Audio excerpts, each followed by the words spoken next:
మాది పుల్లలపాడు గ్రామం పక్కనే. ఇక్కడ ఉమా చంద్రమౌళేశ్వర భజన మండలి తరపున ప్రతిరోజు నేను ఇందులో ఈ కార్యక్రమంలో పాల్గొనడం జరిగింది.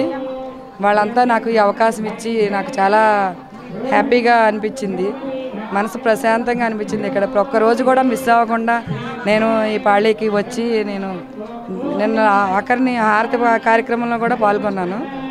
నిన్న ఉదయం కూడా ఇక్కడ నల్లజర్ల గ్రామంలో 108 సార్లు హనుమాన్ చాలీసా పారాయణ చేశాం వేరే రామాలయంలో. ఈ కార్యక్రమంలో పాల్గొన్నందుకు నాకు చాలా హ్యాపీగా ఉంది.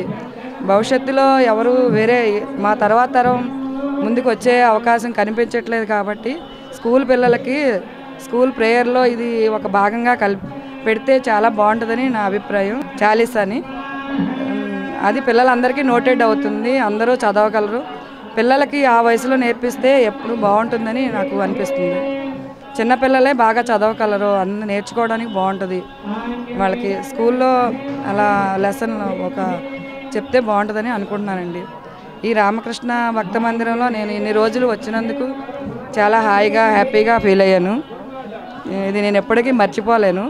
ఎన్నో చోట్ల సప్తాహాలు భజన కార్యక్రమాలు చేస్తారు, వెళ్తాం మేము.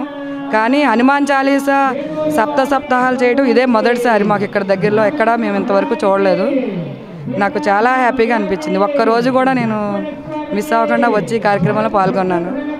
అందుకు నాకు ఈ అవకాశం నాకు కల్పించిన అందరికీ నాకు చాలా కృతజ్ఞతలు తెలియజేసుకుంటున్నాను. నాకు ఈ అవకాశం మళ్ళీ రాదు, ఇక్కడ దొరికిందనే నేను వదులుకోకుండా వచ్చాను కూడా.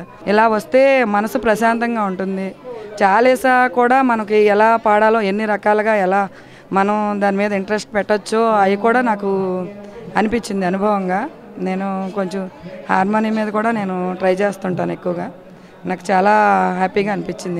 ఇంకా కొత్తగా చాలీసాని ఇంకా ఎలా పాడచ్చో, ఇంకా ఎలా చేయాలో నేర్చుకోవచ్చు పెద్దల దగ్గర అని, మన పక్క సమాజాల దగ్గర కూడా మనకు తెలియని విషయాలు ఇంకా నేర్చుకునే అవకాశం కలిగింది నాకు.